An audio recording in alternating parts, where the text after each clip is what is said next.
Bienvenidos al Centro Asturiano de Madrid, la casa abierta, por supuesto, a los asturianos, pero también a los amigos de Asturias. Esta casa que tiene incluso más años que yo, porque el día 2 de octubre pasado cumplió 142 años. Es una casa que tiene muchos años, pero no es una casa vieja, es una casa muy activa. De hecho, no vamos a decir que es la que más, porque eso siempre está feo, pero es una de las entidades privadas de España que más actos organiza a lo largo del año. Aquí es raro el día que este salón está vacío, que no tiene actividad. Y bueno, pues hoy tenemos aquí unos señores que nos ofrecen siempre actos muy interesantes. Y hay otros actos interesantes, aparte de lo de Héroes de Cavite, pero Héroes de Cavite tiene la virtud de hacerlo siempre bien. Se lo tienen muy estudiado, muy bien diseñado, la coordinación y la organización es perfecta. Entonces, bueno, es una garantía cuando Héroes de Cavite programa algo, es una garantía de asistencia y garantía de que los que vienen salen contentos. Y bien, pues voy a hacer una breve descripción de las personas que me acompañan en la mesa, breve, muy breve, porque a quien hay que oír es a ellos, no a mí. Y empezamos pues diciendo que hoy presentamos un magnífico libro, Sacro Imperio Romano Hispánico, una mirada a nuestro pasado común para una nueva hispanidad. El autor, don Alberto Ibáñez, que es escritor, ensayista, doctor en Derecho y en Ciencias de las Religiones, autor de este libro, que ya he dicho el título. También está aquí a mi izquierda, a mi izquierda, don Santos Ortega Marcos, vicepresidente de la Cámara Iberoamericana de España de Comercio, Industria y Transporte, Energía y Minas, socio del Centro Asturiano, miembro del Consejo Superior, una persona muy integrada en esta casa. Y allá al extremo opuesto, como coordinador, don Miguel Ernesto García Gutiérrez, delegado en Madrid de la Asociación Héroes de Cavite, divulgador histórico de la hispanidad, a quien sin dilaciones y para oír a quien nos puede decir cosas muy interesantes, le cedo la palabra. Muchas gracias Andrés, muchísimas gracias. Perdón. Sí, ahora sí. Muchísimas gracias por palabras como delegado de la Asociación Héroes de Cavite en Madrid. Agradezco las palabras que has dicho sobre la asociación. Nosotros con el Centro Asturiano pues llevamos ya más de 1 año y medio haciendo conferencias, charlas, mesas redondas y estamos muy pero muy contentos y agradecidos. Muy brevemente quería comentarles lo que es la Asociación Héroes de Cavite, que es una asociación cultural hispanista y apartidista, con una iniciativa que se creó en base a esfuerzo y trabajo de la sociedad civil y tiene principalmente como objetivo pues eso, la divulgación de la historia española, la historia hispánica, principalmente de 1492 a 1898, y lo realizamos con distintas conferencias como estas en distintas instituciones en la Comunidad de Madrid, y también hacemos videoconferencias a nivel de España, y tenemos 4 hitos principales de fechas por las que celebramos cosas de la hispanidad, como son el Día del Idioma, el 23 de abril, el Día de la Hispanidad propiamente dicho, que es el 12 de octubre, el Día de la Evangelización Hispánica, y el Día de las Leyes de Indias, que son los derechos humanos. Esto también vamos a hacer, bueno, esto lo dejo para después y contar alguna sorpresa sobre este tema. Bien, voy a referirme un poco más explícitamente el tema de la conferencia del doctor Alberto Gil Ibáñez. Alberto Gil Ibáñez, perdón, Es escritor y ensayista, doctor en Derecho por el Instituto Universitario de Florencia, Italia, y doctor en Ciencias de las Religiones por la Universidad Complutense. Trabajó durante 5 años en Holanda e Italia, donde pudo comprobar la vigencia de peso de la propaganda cultural que supone nuestra leyenda negra. Desde hace más de 10 años se ha especializado en el estudio y relación entre historia, cultura y liderazgo.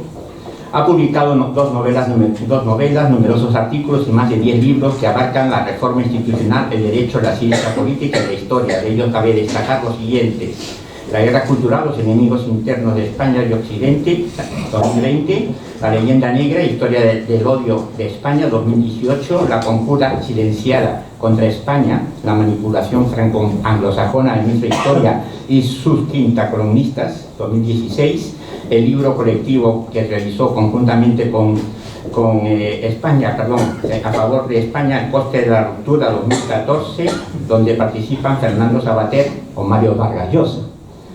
Colabora en los periódicos El Español y Vox Populi. Es miembro de muchas instituciones, menciono algunas: Instituto de Estudios de la Democracia de la Universidad de San Paulo, Asociación de Administradores Civiles del Estado, Asociación de Diplomáticos de Altos Estudios de la Defensa Nacional, Asociación Española para el Estudio del Derecho Europeo y Asociación Española de Ciencias de las Religiones. En este caso, la presentación formal del libro como introducción a la ponencia lo va a realizar pues el señor don Santos Ortega Marcos, profesor honorario de Economía de la Universidad Rey Juan Carlos, que ya lo hemos comentado, y director coordinador del CAMIBER, Plataforma de las Canarias Iberoamericanas en España, y es también vicepresidente de la Cámara Iberoamericana de España de Comercio, Industria, Transporte, Energía y Minas.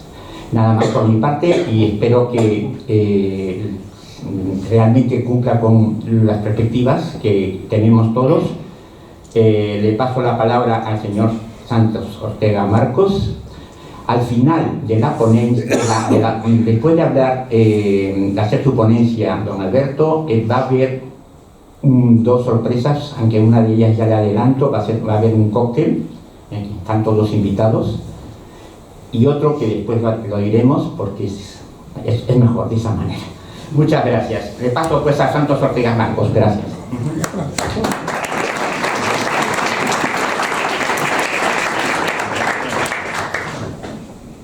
Sí. No sé qué arriba. Vale, no, sí.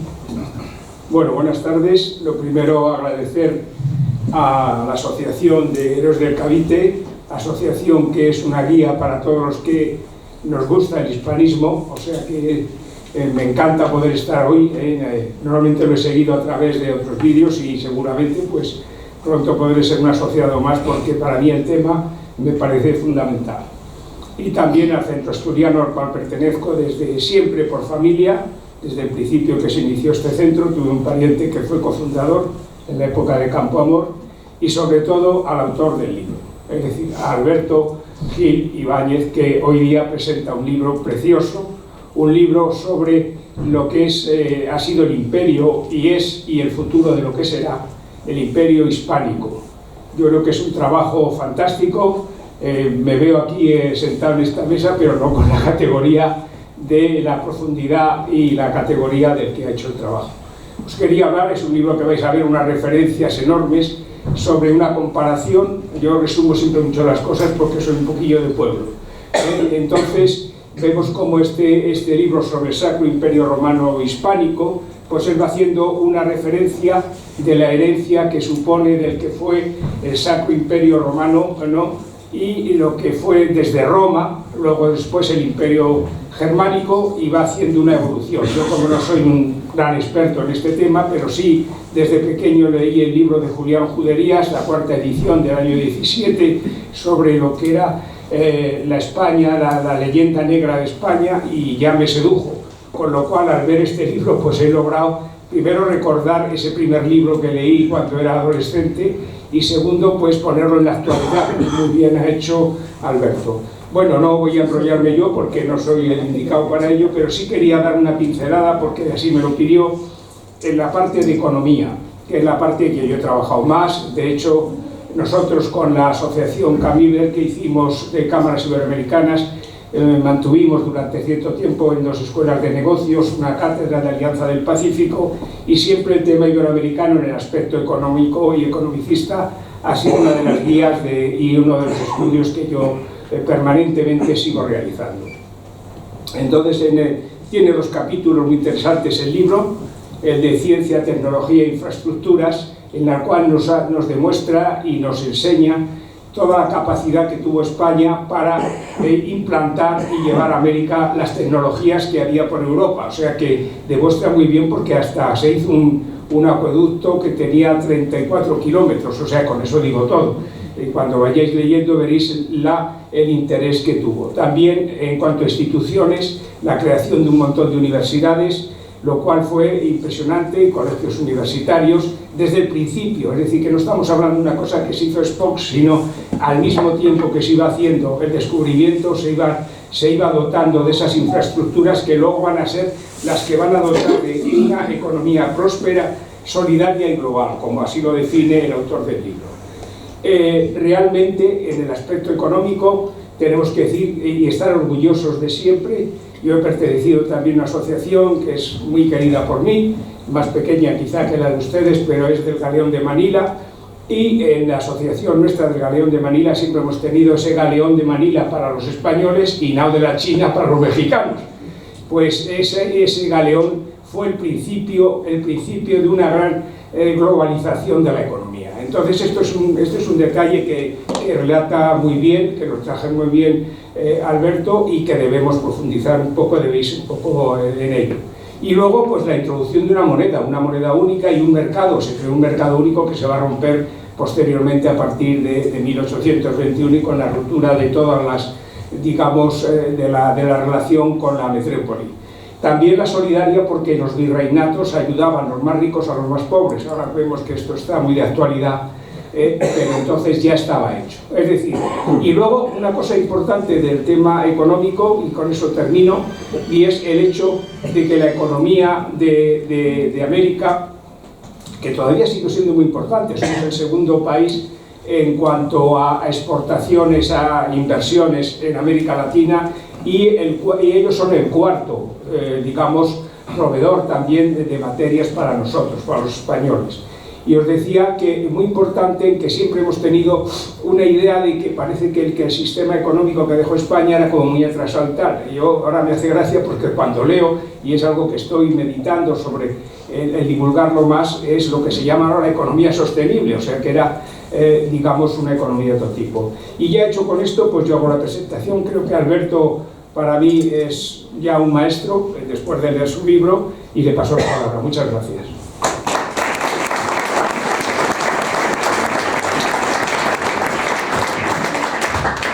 Hola.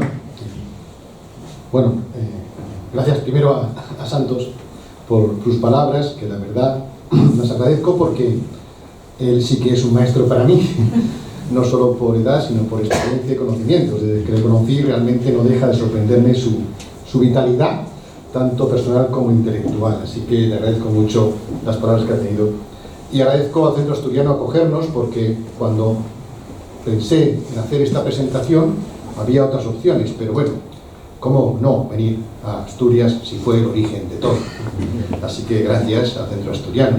Gracias a ustedes por venir, especialmente a mi familia, también a mis amigos, amigas, algunos que no veía hace tiempo. Como ya no nos vemos en bautizos y en comuniones, mejor vernos en presentación de libros que no en funerales. Y bien, también a Héroes de Cavite, evidentemente, porque Héroes de Cavite ha permitido que se haga este acto hoy aquí, y es realmente pues una asociación probablemente la más activa en estos momentos en temas de hispanidad. También a los ausentes, Marcelo Bullo, que fue el que me hizo el prólogo, tuvo esa amabilidad, hoy está presentando su libro en otro sitio, estamos teniendo competencia, y también a 3 personas, bueno, doy más agradecimientos en la introducción del libro, pero a 3 que quería destacar porque están en la contraportada, en estas frases que tienen ustedes aquí, y que me sirven de apoyo porque son 3 personalidades del mundo hispanoamericano. Pablo Victoria, colombiano, senador; Carlos Leáñez, profesor venezolano; y Alfonso Borrego, bisnieto de Jerónimo. el último jefe de Apache. A todos ellos les agradezco su apoyo en un libro que no deja de ser en español, que no trata de pontificar ni de decir a los demás cómo debe hacerse, sino de escribir lo que pasó, Y también, por supuesto, a mis editores, Humberto Pérez Tomé, que está al fondo vendiendo libros, es la persona más importante hoy del acto, casi no es que yo, y también a Manolo Pimentel, son los que han posibilitado que este libro esté aquí, y la edición de un libro es casi como un parto, no es nada fácil y surgen muchas complicaciones, y las han resuelto con brillantez. Y por último, quería dar una especial gratitud a los odiadores profesionales de lo hispano, porque con sus críticas, con sus insultos, nos hacen mejorar cada día y mejorar lo que decimos. También a los sicarios, de los adversarios que se venden por €1, ¿no? A todos ellos, muchas gracias. Ellos ladran, nosotros cabalgamos. Bueno, en fin, vamos al libro. Voy a dar primero unos créditos cuantitativos para que se hagan una idea de lo que tenemos ahora. Es una arma nuclear táctica. Esto va directamente al núcleo del problema, trata de borrar una dificultad, un estigma casi. Somos víctimas de un error, como dice Alaska, o víctimas de una burda manipulación, y el libro trata de superar eso, dando también soluciones para poder volver a unirnos. Algunos datos cuantitativos: el libro tiene 464 páginas, no se asusten, la letra no es pequeña, 12 capítulos divididos en 3 partes, 24 imágenes, 204 notas a pie de página, 261 referencias bibliográficas, la mayoría de autores europeos e hispanoamericanos, porque lo que resulta difícil es encontrar autores españoles que hablen bien del Imperio Español, y 113 momentos de reflexión. Yo siempre en mis libros trato de aportar cosas, no solo datos, sino también enfoques, ¿no? En este caso hay 113 momentos durante el libro en que invito al lector a pararse y pensar un poco en lo que ha leído, porque seguramente le sorprenda, pero por supuesto tiene su aquel, está hecho a posta. Empezaremos con 2 frases de 2 autores también del otro lado del Atlántico, y 2 autores contemporáneos. Octavio Paz, mexicano moderno, que en su libro Sor Juana Inés de la Cruz, o Las trampas de la fe, decía lo siguiente: nuestra historia es un texto lleno de pasajes escritos con tinta negra y otros escritos con tinta invisible. Uno de los periodos que han sido tachados, borroneados y enmendados con más furia ha sido el de Nueva España. ¿Por qué? El segundo, de Julio González, un argentino, que dice: la historia, además de ser saber lo acontecido, es prognosis, conocimiento anticipado del futuro, y su falsificación el camino que conduce al fracaso y a la destrucción de las naciones. Si los estados hispanos están fracasando, están en un periodo de decadencia, hay que preguntarse si no es por esa falsificación de su propia historia.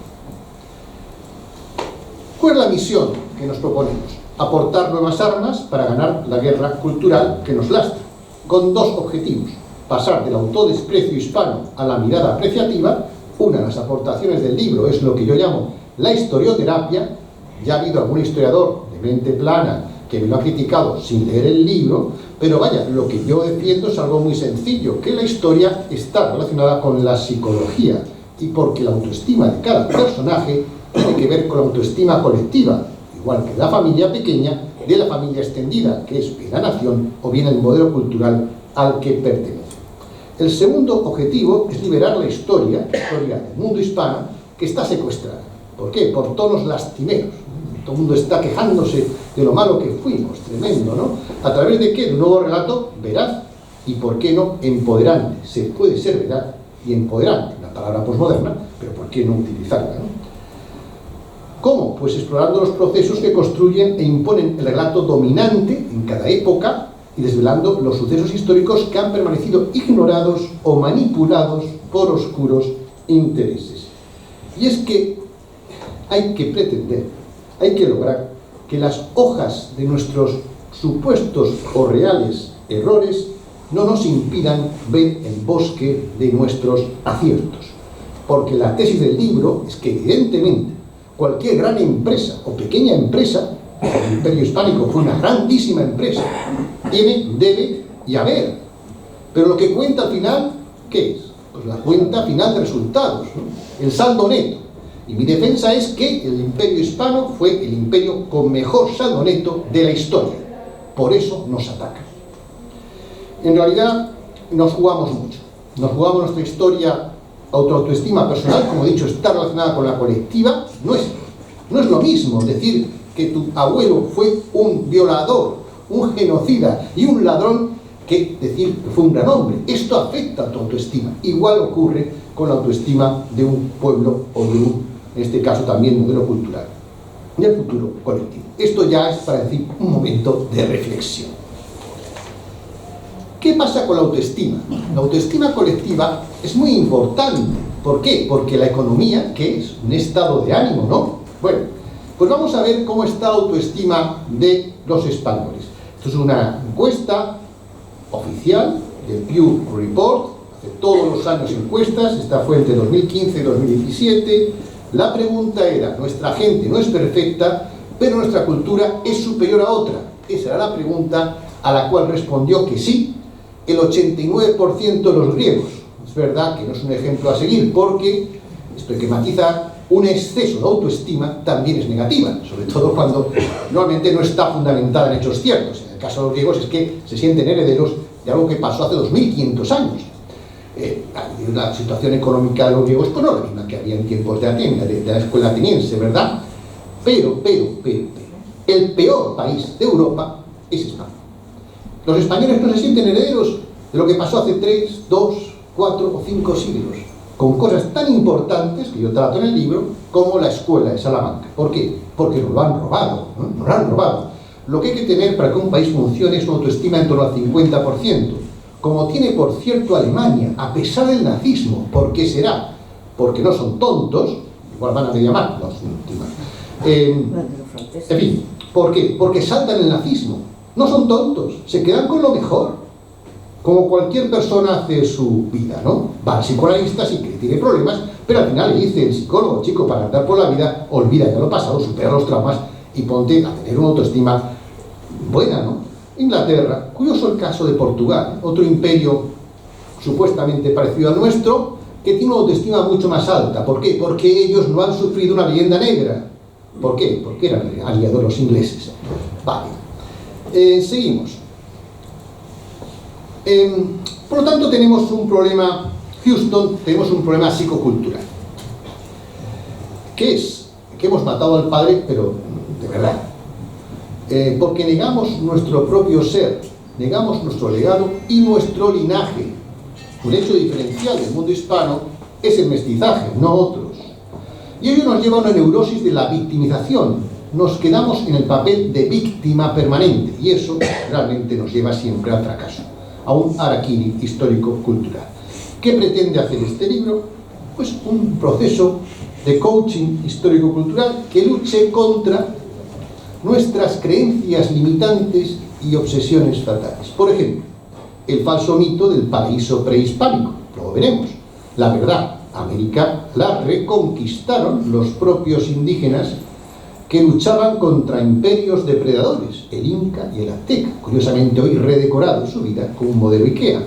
En segundo lugar, el falso genocidio hispano. ¿Por qué? Porque así se podía olvidar los horrores de otros imperios mucho más reales o de los propios gobiernos criollos después de la independencia, que también hicieron bastantes salvajadas con los indígenas, razón por la que hoy quizás haya esa fractura social en el mundo hispano que no ocurría en los tiempos del Sacro Imperio Romano Hispánico. En tercer lugar, las nuevas o viejas obsesiones, esta manía de recuperar el comunismo, que es una receta extranjera, ajena al mundo hispano, cuando ya ha demostrado su fracaso, en lugar de profundizar y las raras raíces de lo que pasó en los 300 años que estuvimos juntos, donde realmente hubo una revolución social y podíamos replantear unas reformas sociales sobre la base de las leyes de Indias que no se hacen. O recuperar, inventar nuevas leyendas negras. En cuanto conseguimos derrotar una leyenda negra, por ejemplo, la Inquisición, ya hasta Henry Kamen, que es un anglófilo, un inglés hispanista, reconoce que como mucho hubo 3.000 víctimas en todos los siglos de historia, y en América como mucho 80, cuando derrotamos una leyenda negra, surge otra. En este caso, era esclavismo. Ahora resulta que el Imperio Español fue el más esclavista, lo cual es falso, y así lo digo en el libro. Entonces, ¿qué ocurre? Bueno, que en todo proceso psicológico, ya lo dijo Jung, tenemos luces y sombras. Sí, no hay que llevarse las manos a la cabeza. Toda gran empresa tiene luces y sombras, como cualquier persona. Aciertos y errores. Por cierto, en el caso español, menos de los que nos achacan. Pero tuvimos errores. Ahora bien, tuvimos luces. Las luces dominan sobre los errores. También hubo otro tipo de luces. Y hoy otro tipo de sombras. ¿Qué hay que tener en cuenta? ¿Cuál ha sido el momento cúspide? No digo solo del mundo hispano, probablemente de la civilización occidental. Pues, igual a alguien le sorprende, pero los virreinatos de Nueva España y Perú. Cuando va Humboldt, se queda alucinado. En Nueva España se cobraba más que en Europa. Tenían los mejores salarios. Había una gran calidad de vida, se comía más carne que en Europa. Es un dato para tener de la civilización que había. Tenochtitlán, México, era la ciudad más bella del mundo. Y Nueva España era el polo comercial del mundo, que unía Asia, América y Europa. Claro, eso no podía durar, ¿verdad? A la gente le interesaba que durara. Lo malo es que nos hicimos el harakiri nosotros solos. Pero bueno. Luego hay una luz, que es Nueva España. Por simplificar. Hay una sombra, que es la actual Venezuela, que ha expulsado a 7,5 millones de habitantes. El mundo hispano tiene que elegir. Los políticos y los ciudadanos hispanos tienen que elegir. Tenemos un modelo de éxito que podemos recuperar, probablemente adaptado, y un modelo de fracaso constatado. ¿Qué debemos hacer? Parece que algunos políticos no se enteran muy bien, pero a lo mejor aquí despertamos muchos y podemos contagiar a nuestros compatriotas. ¿Qué pasó entonces en América para que hubiera este cambio de ciclo? El norte subió, el sur bajó. Pues algo muy sencillo. En Estados Unidos se dice que Estados Unidos nace en 1776. No es verdad. En 1776 lo que había era un calcetín. 13 colonias, que era algo ridículo. Ridículo. Nunca hubieran llegado a nada. No hubieran sido lo que soy. Hubieran sido un estado menor dentro de América. Pero ¿qué hicieron los fundadores, a los que todo el mundo alaba, por cierto, incluso los hispanos, grandes los fundadores de Estados Unidos, pro hombre de la libertad, eran la mitad esclavistas, todos hombres, por cierto? Esto no lo ha criticado todavía nuestro Ministerio de Igualdad. En el caso hispano, nuestra fundadora, la más importante, fue una mujer. Empoderadora y empoderante, motivadora y motivante. Tampoco la ha concedido ninguna medalla póstuma nuestro Ministerio de Igualdad. Bien, el hecho es que, bueno, adoramos a los fundadores del mundo norteamericano, pero no nace Estados Unidos en 1976. ¿No? Es muy importante el relato para que vean ustedes que la historia está directamente relacionada con la psicología. ¿Cuándo nace el Estados Unidos que conocemos hoy? Es decir, el imperio fue lo que era. Se extendió hacia el oeste. ¿Cómo lo hizo? Robando tierras, principalmente a México, que es independiente. ¿Dónde está la fecha realmente fundacional de Estados Unidos que conocemos hoy? En el Tratado Guadalupe Hidalgo, 1848. ¿Qué es el Tratado Guadalupe Hidalgo? La constatación de un robo.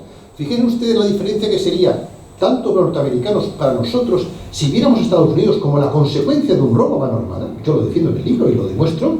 Se compraron directamente a oficiales mexicanos, que como lo vemos hoy, como los grandes creadores de la democracia.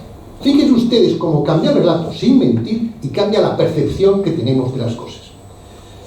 Bueno, pues así es lo que ocurrió frente a lo que pasó en el mundo del sur, que teníamos un gran imperio integrado y policéntrico, moderno, y que hicimos un desatino autoimpuesto, dividirnos, separarnos y empezar a pelearnos entre nosotros.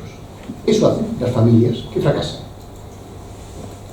Otra cosa que trato en el libro es cómo se crea el relato dominante a través del juego de imágenes, nombres y marcas. La marca es muy importante, por eso lo oiré, porque domino lo que domino, ¿no? Domino. Pero es un ejemplo de lo que hizo solo un hombre, Teodoro de Brie, un holandés, hacía ilustraciones. ¿Por qué era tan importante en el siglo XVI hacer ilustraciones? Pues la gente no sabía leer. La gente lo que hacía era mirar. Fíjense ustedes estas dos imágenes. A la izquierda, o a su derecha, a la izquierda, tienen el mundo español. Los españoles comían niños, mataban gente, cortaban y vendían piezas humanas. No lo hacían. ¿Saben qué lo hacían? Los aztecas. Pero era importante borrar ese pasado creando un relato falso.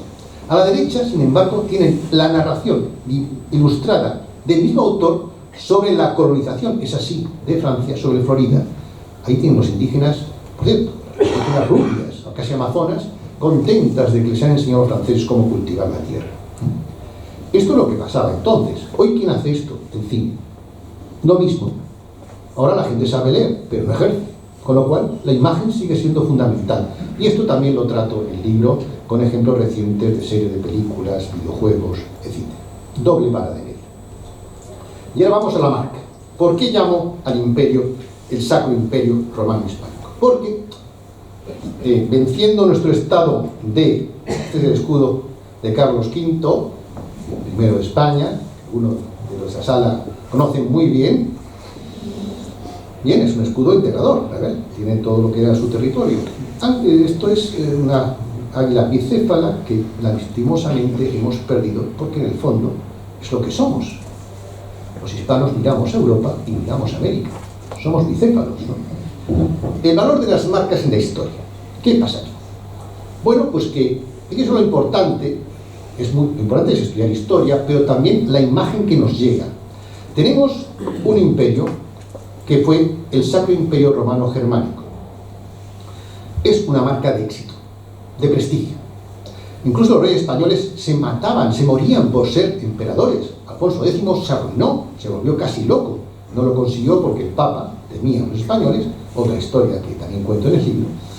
Y, bueno, pues no le nombró. Carlos sí lo consiguió, a costa de la financiación que dio en Castilla, y fue realmente casi uno de los pocos emperadores reales, porque sí tuvo poder, lo ejerció y tuvo un modelo que si llega a triunfar hubiera sido impresionante, que era las universidades cristianas, que hubiera unido a todo el mundo cristiano frente a los musulmanes. Pero los protestantes lo pararon y le surgieron nada más que guerras de religión. Él se consideraba rey de dos mundos. Está Antonio Vereda, que dio este dato, cuando funda la Universidad de San Marcos, ¿no? Se consideraba rey de dos mundos, pero era bicemperador, porque ¿dónde estaba el territorio más emergente? A otro lado, el Sacro Imperio Romano Hispánico. ¿Por qué no se llama así? Es verdad que otros nombres ya han criticado, unos historiadores de mente plana, diciendo que, bueno, ¿cómo se me ocurra nombrar a posteriori algo que entonces no se autonombraba así? Bueno, es que en la historia pasa esto, ¿no? Los de la Edad Media no sabían que estaban en la Edad Media hasta que se inventa este concepto mucho después. O al Imperio Bizantino se llama Imperio Bizantino mucho después. Utilizamos etiquetas, marcas explicativas para hacernos ver qué es lo que ocurrió, para entender lo que ocurrió. Bueno, la marca que mejor define lo que ocurrió durante los 3 siglos es Sacro Imperio Romano Hispánico. ¿Por qué? Porque fue realmente el que sucedió al Imperio Romano, no el germánico. No era sacro. Rompió con la Iglesia, aunque formalmente el Papa sí coronaba al emperador, hasta que no, Napoleón se autocoronó. No era romano, no hablaba latín.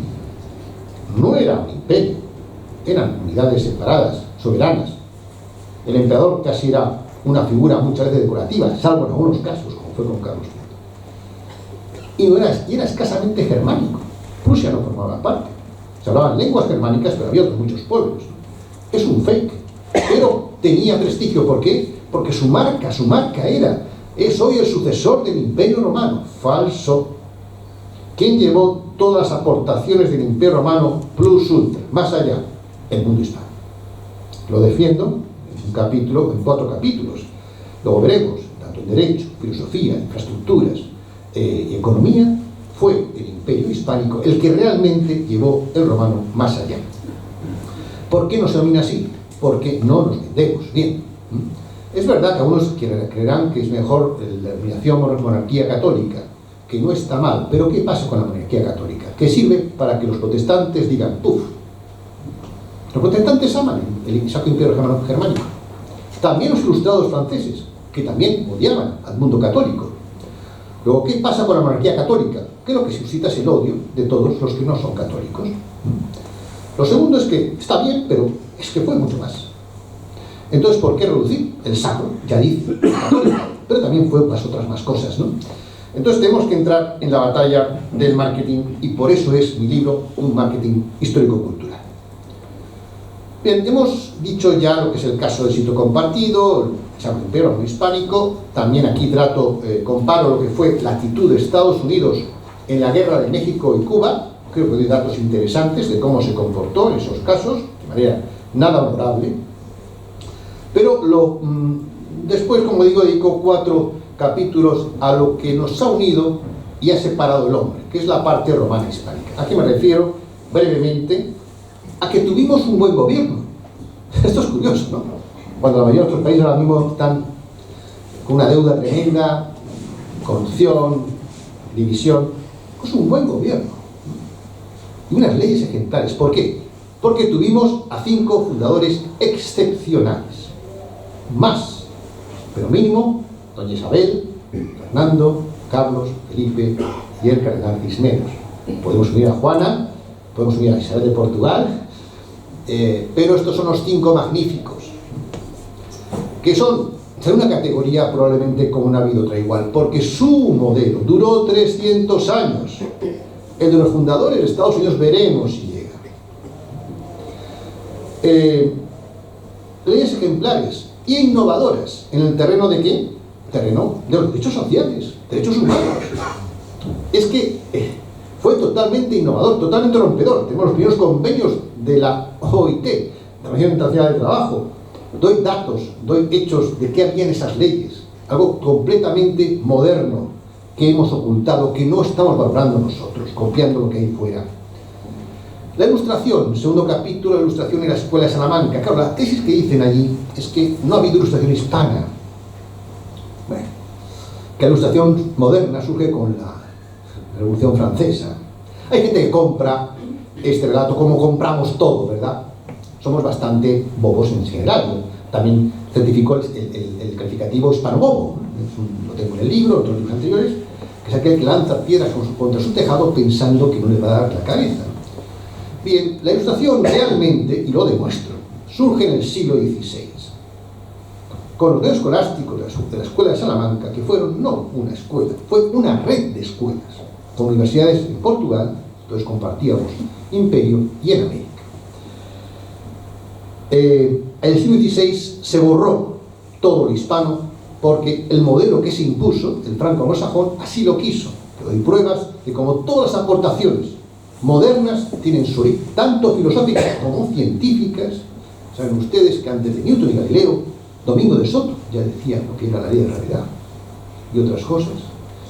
El siglo XVI estuvo dominado por los hispanos en las matemáticas, en la astronomía, en la tecnología y en la filosofía. Los mayores filósofos del siglo XVI no son Descartes y Spinoza, por favor, son discípulos los dos de Francisco Suárez. Federico Suárez y Federico de Vitoria son los 2 mayores filósofos del siglo XVI, a la altura de Aristóteles y Platón, ignorados por hispanobobos, los conocemos, otros no, no nacen personajes business, claro. Mi tesis es que la ilustración no nace en la guillotina de las calles de París y en la sangre que produjo, nada, muy ilustrado, sino de los debates serenos de la Universidad de Salamanca. Y así lo demuestro en un capítulo dedicado a esto. También 2 capítulos, no voy a entrar, porque ya ha comentado Santos sobre la ciencia, tecnología e infraestructuras.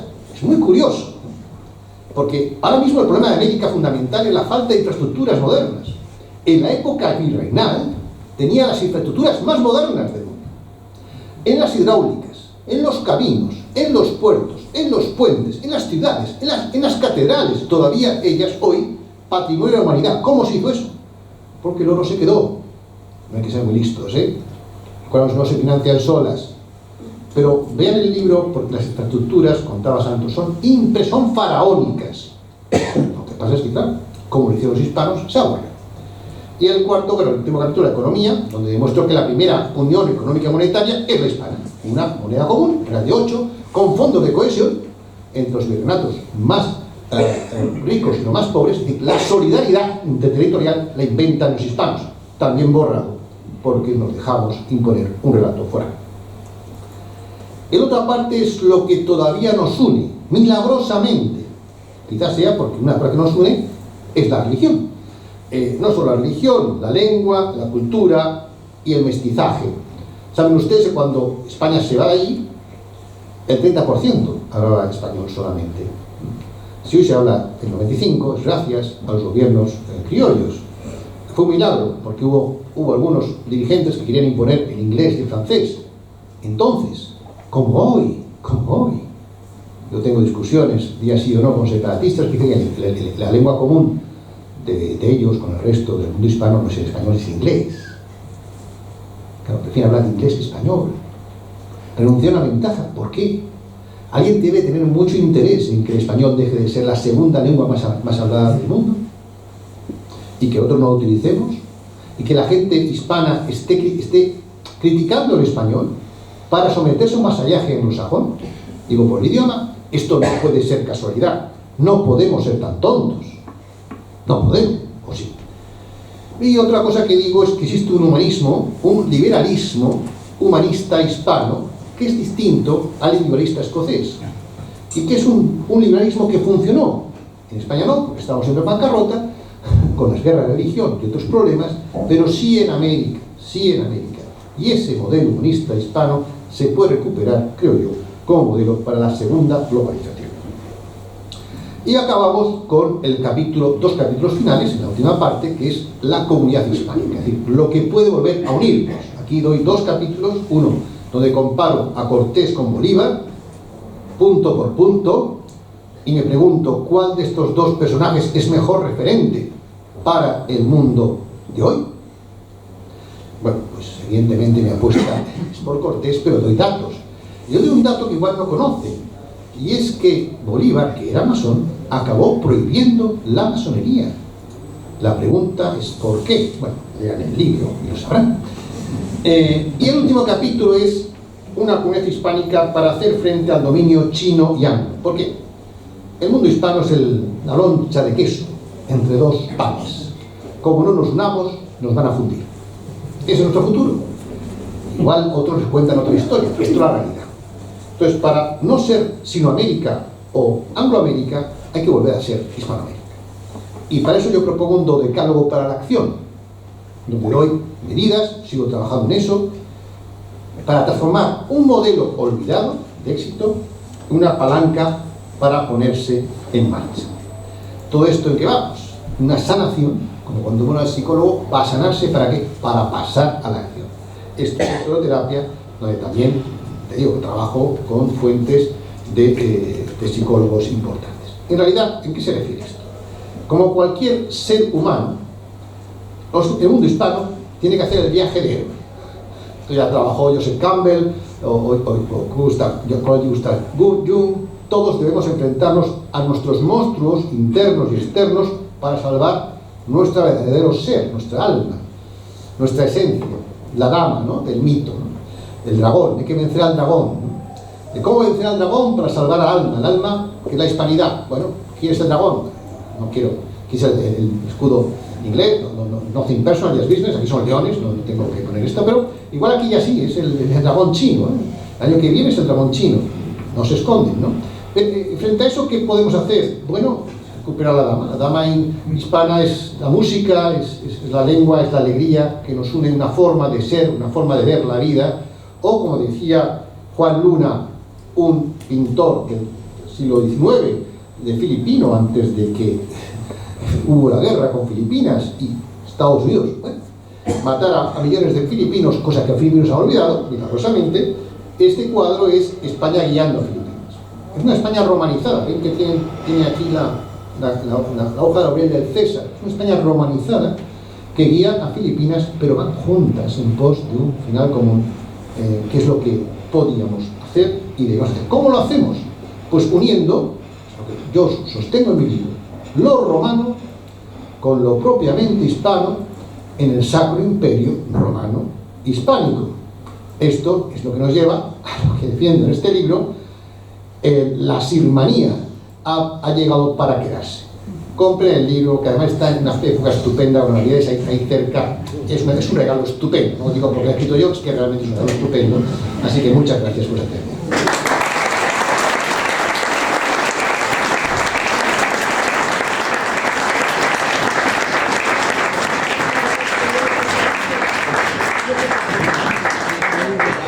Sí, yo creo que vamos bien de hora.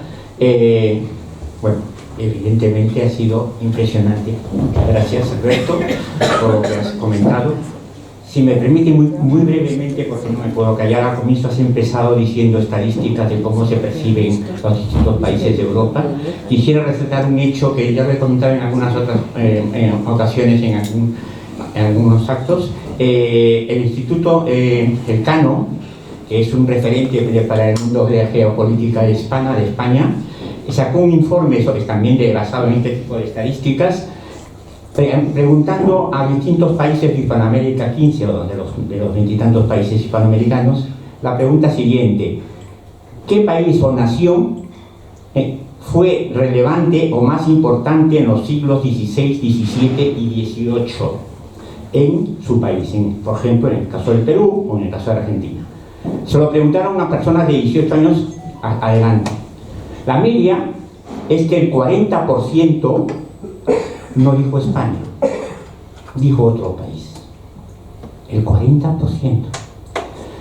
Y si nos vamos por edades, mientras más mayores eran los que contestaban, evidentemente la media bajaba a 18 o 20%, pero a los que son de 18 años subía más todavía del 40%. Es decir, estos 300 años que ha estado contando Alberto, para mucha gente ahora mismo de Hispanoamérica, esos 300 años, pues España no tuvo importancia. Muchísimas gracias, Alberto. ¿Hay alguna pregunta? Muy breve, por favor, muy pocas preguntas. Sí, adelante. Si hay alguno que quiera hacer alguna pregunta, Alberto. ¿No hay ninguna pregunta? Pues sí. Una duda que siempre tengo. ¿Por qué perdimos la mitad de Sudamérica y por qué Brasil es tan grande y luego nos quedó los países hispanohablantes más reducidos? Yo es que nunca he entendido por qué se hizo tan grande Brasil a costa de... Bueno, porque los portugueses incumplieron el Tratado de Tordesillas. Es verdad que también se aprovechó en un momento dado la época que estuvimos juntos, donde, bueno, no era un problema que Brasil se ampliara, porque al fin y al cabo éramos parte del mismo imperio, pero los portugueses, fíjate que con el Tratado de Tordesillas había varias propuestas, ¿no? La de Colón, que era más reductora, la de los reyes, que era neutral, la del Papa, que era neutral, y el rey portugués pidió más hacia el oeste, ¿no? Es decir, más terreno, más hacia el este. Los reyes españoles aceptaron la propuesta del rey portugués, y sin embargo Portugal violó el Tratado de Tordesillas, y nosotros ya entonces éramos muy ingenuos, ¿no? Es decir, no éramos... Luego hay otro momento en el que Brasil también se agranda, que es cuando las guerras de independencia. Y es una cosa que aprender. O sea, el resultado de la gran independencia no solo fue la división de América en 20 repúblicas, sino también su reducción del terreno, tanto por el norte. Porque claro, cuando nosotros nos peleamos, alguien sale ganando. Eso es una cosa que los españoles no hemos aprendido. Cuando nos peleamos entre nosotros, alguien se frota las manos. Alguien va a ganar esa batalla, porque divide y impera, ¿no? Y entonces ese momento de debilidad, donde los enfrentamientos eran primero con España, luego entre las propias repúblicas que tenían fronteras inexistentes o artificiales, Brasil lo aprovechó, ¿no? Esa es la razón, las razones porque la incumplió el Tratado de Tordesillas realmente, y le dejamos, como hemos dicho en otras ocasiones, ¿no? Sí. Solo quería hacer una pregunta. Realmente, con un imperio como el que nos ha descrito y con una fuerza como la que tiene, ¿cómo es posible que se disolviera? ¿Son los ingleses tan poderosos, tan inteligentes como para habernos conseguido destruir de esa forma? Bueno, yo creo que es una mezcla de cosas. Yo tengo un amigo, aquí hay un amigo inglés, o sea que no nos vamos a meter con los ingleses, pero tengo otro amigo inglés que es del Foreign Office, y le mandé mi libro, el libro de la leyenda negra, porque además habla español, es una española, yo lo conocí haciendo hermanamientos, y me dijo, nos vimos por Zoom en la época de la pandemia, y dice, mira, yo doy por supuesto que todo lo que dices tú es cierto, ¿eh? Ahora bien, esto os ha pasado porque os habéis dejado. ¿No esperaríais que si apoyabais vosotros a la revolución norteamericana no hiciéramos nosotros lo mismo en el sur? Es decir, ¿en qué mundo vivís, no? Es decir, si os hemos atacado, ¿por qué? Pues porque sí, porque es un contrincante terrible al que había que vencer. Ahora, si no os habéis defendido, chicos, no es culpa de él. El tema es que parte razón tiene. O sea, hay una parte que realmente el mundo funciona de una manera que los hispanos no nos damos cuenta. Es como si estás jugando al póker y ves que hay dos que hacen trampas. Hombre, tienes dos opciones. O te levantas de la mesa y del mundo es difícil marcharse, o haces tú también trampas. Lo que no es normal es que sigas jugando al póker poniendo cara de póker. Cuando alguien está en una mesa, como decía alguien, ¿no? Es una mesa, no sé quién es el tonto soy yo, ¿no? Entonces hay una mezcla de cosas. Ellos han jugado siempre lo mismo, nothing personal, just business. Decía Lord Palmerston, Inglaterra no tiene amigos permanentes, no tiene enemigos permanentes, tiene intereses permanentes, y los han defendido toda su vida, cualquier gobierno, independiente del color, mientras que en España cada gobierno defiende su propio interés. Lo estamos viendo, ¿no? Claro, así es difícil ganar la partida, es así un poquito. Bueno, y la última pregunta, sí. No es una pregunta, simplemente agradecerle a usted porque cuánto ha investigado para todo lo que tiene ese libro. Y cuando uno está en Hispanoamérica, pues oye, y también aquí, que esos barcos venían cargados de oro y de plata. Uno no lo ha visto, pero sí, también esos barcos iban llenos a América de saber, de alimentos, de animales, de todo. O sea que, bueno, a ver si somos justos en opinar. Claro, yo digo, en fin, hay mucho esfuerzo en este libro, como todos los libros que yo hago no son cosas de 3 meses, me lleva 2 años de un libro, ¿no? Primero un año de documentación y un año para reescribirlo, ¿no? Así que intento aportar cosas, creo que aporto cosas al debate histórico, que por supuesto no es cerrado, yo no tengo toda la verdad, pero sí parte de la verdad y la demuestro, ¿no? Evidentemente, sabe que era el quinto real, lo que nos lleva Peña España, el quinto real. No hubo mucho oro, hubo más plata, pero hay una cosa curiosa, otro día leí un dato, pues saben ustedes que las minas de plata ahora son concesiones a empresas canadienses, desde hace mucho tiempo, ¿no? Y en el último siglo han sacado, bueno, los últimos años han sacado mucha más plata los canadienses que toda España en todos los 3 siglos, pero de eso no se habla, Y evidentemente que hubo un intercambio. Yo en un tema que hablo de la gastronomía, por ejemplo, nosotros nos enriquecimos con el chocolate, la patata y tantas cosas, pero ellos también, la gallina, muchas cosas que la naranja, que por lo tanto con un enriquecimiento mutuo. ¿Por qué? Porque éramos un imperio integrado pero policéntrico. Y ese modelo que funcionó, para mí, fue una de las cimas de la visión occidental, por algo, alguien lo está criticando. Gracias. Sí, me estaba comentando. ¿Sí? Solamente soy psicólogo y conozco a Alberto. Lo importante de la palabra, ¿no? En el campo de la psicología la palabra tiene un valor tremendo. Lo hispánico tiene un valor tremendo. Entonces es curioso porque hace poco estaba hablando con una amiga que trabaja en la CSIC, que es la que organiza las jornadas iberoamericanas, y me dice que lo de hispano ya no se lleva, eso ya no existe. Por lo menos os invitaría a todos los que estáis aquí que no hablemos de Latinoamérica, sino de hispano. Y a ver si vamos animando al cotarro a que todo el mundo empiece a ponerse ese chip. Por supuesto no lo espero del gobierno que tenemos ahora, pero que se anime el cotarro un poco. Gracias, Alfonso, por sacar este tema, porque dedico medio capítulo a hablar de los nombres. Claro, quien denomina, domina. Es una frase también que comparto con Carlos de Áñez. Quien denomina, domina. Algo muy curioso. Ni los españoles ni los indígenas pusieron nombre al continente americano.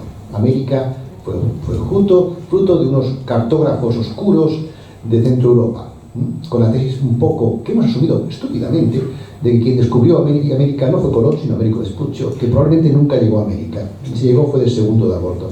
¿Cómo eso todo lo demás? O sea, nos han robado el meridiano de hierro, era el meridiano cero, la gripe española, no el COVID chino, sí hay gripe española, no fue española, y tantas cosas. Los nombres son muy importantes. Por eso mismo yo creo un nombre. Los nombres son muy importantes. Poner nombres es cosa de dioses, fíjense ustedes, ¿no? Es muy importante cómo nombramos las cosas. Por eso creo sinceramente que el nombre Sacro Imperio Romano Hispánico es el que nos corresponde por la importancia que tuvo la aventura hispana. Muy bien. Sí, ya. También los aplausos. Vale. El señor ha perdido la palabra. Sí, perdón. Una pregunta muy cortita. ¿No estará incluido en la marca el propio fracaso? Me explico. El hecho de que el imperio sea sacro implica una bondad religiosa con respecto a nosotros que puede ser parte de esa tontería que tenemos dentro de esa propia bondad. O sea que si no hubiera sido sacro, a lo mejor hubiera sido más exitoso como los imperios que no han sido sacros. No.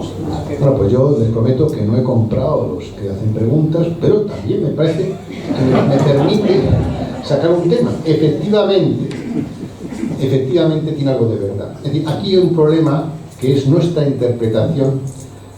Somos ingenuos. El vicio nacional del mundo hispano no es la envidia, es la ingenuidad. ¿Y por qué?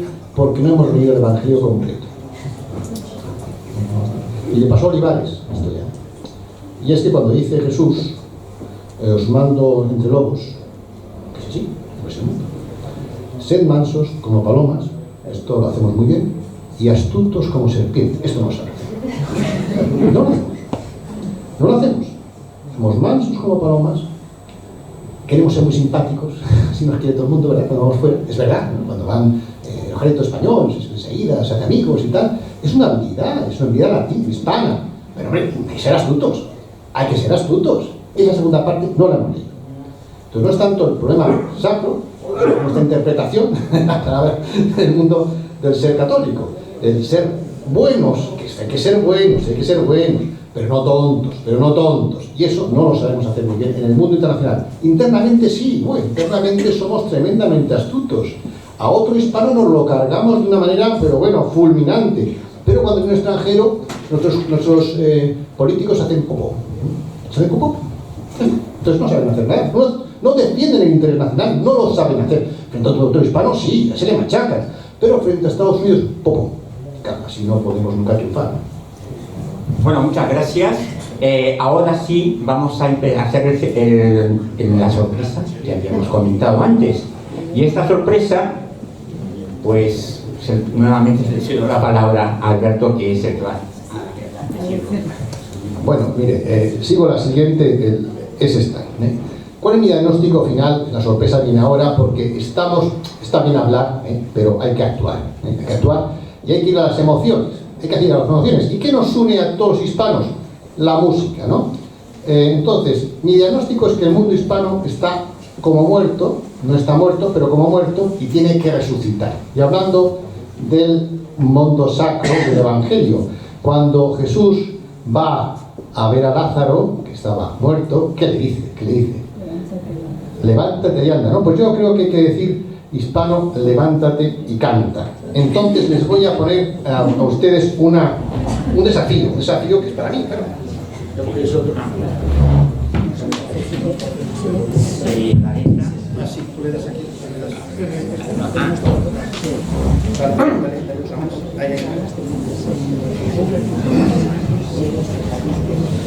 Entonces, sí. Bueno, esto es entonces un experimento, es la segunda vez que lo voy a hacer. La primera vez fue en un colegio, aquí está el director, Carlos Coira, claro que era ejército del aire, si no, no hubiera atrevido nunca. Pero bueno, no salió del todo mal para ser improvisado como todo lo español. Y hoy pues es la segunda improvisación que voy a hacer con todos ustedes, si tienen el valor de salir. Si no, pues como todo mundo hispano, nunca hemos tenido miedo a nada, pues yo me voy a lanzar, aunque sea yo solo, como diría Bernardo de Gálvez, ¿no? Es un himno que no les he dicho, el último capítulo también incluye un himno, la hispanidad. ¿Por qué? Porque tenemos que jugar en el terreno de las emociones. Y bueno, le he puesto una música, todo esto está en revisión, estoy abierto a sugerencias, tanto de cambio de letra como de música, pero por ahora lo que hay, ya iremos haciendo lo mejor. Es un acto, por tanto, de afirmación hispana, o como dice Carlos Yáñez, de rebelión hispanista. Tenemos que hacer algo juntos, y qué mejor que cantar juntos. Bueno, quien tenga valor que me siga. Yo voy a hacer el estribillo una vez, y luego vamos a cantar Bueno, yo voy a cantar el estribillo, quien pueda me siga, quien no, y yo les aseguro que al final ustedes sabrán la letra de memoria, ¿eh? Les pongo lo que tienen, y cuando acabe esto se van a saber la letra de memoria. Bueno, yo tampoco soy un cantante profesional, así que les pido disculpas, pero la cosa va así es el estilo. Somos hispanos, somos hermanos, somos hijos de Isabel y Fernando. Siempre plus ultra, siempre más lejos, no hay límite que no superemos. ¿Vale? Pues ahora, Dani.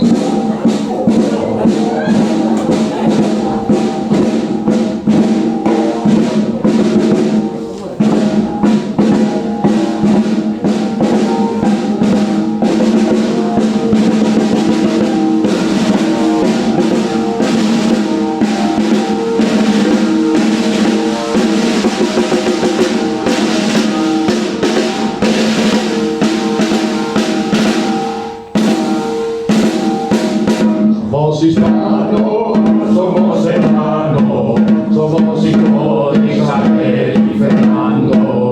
Siempre nos junta, siempre más lejos, no hay límite que no superemos. Juana Cisneros, Carlos Felipe, grandes gobernantes del imperio. La capital, reformador, grandes guerreros, no defendemos. Somos hispanos, somos hermanos, somos hijos de Cortés y Elcano. Siempre cruz ultra, siempre más lejos, no hay límite que no superemos. Jerevanina, Italia Agustina, su jefe de eso. Martín Romo, Martín Latino, todos están incluidos. Somos hispanos, somos hermanos, somos miembros del Imperio Romano. Siempre cruz ultra, siempre más lejos, no hay límite que no superemos. Lo, lo, lo, lo, lo, lo, lo, lo, lo, lo.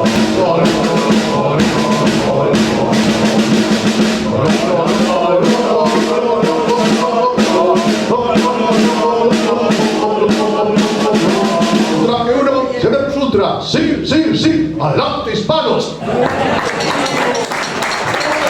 a todos, muchas gracias a los ponentes. Ahora sí pasamos al cóctel. Acuérdense que los libros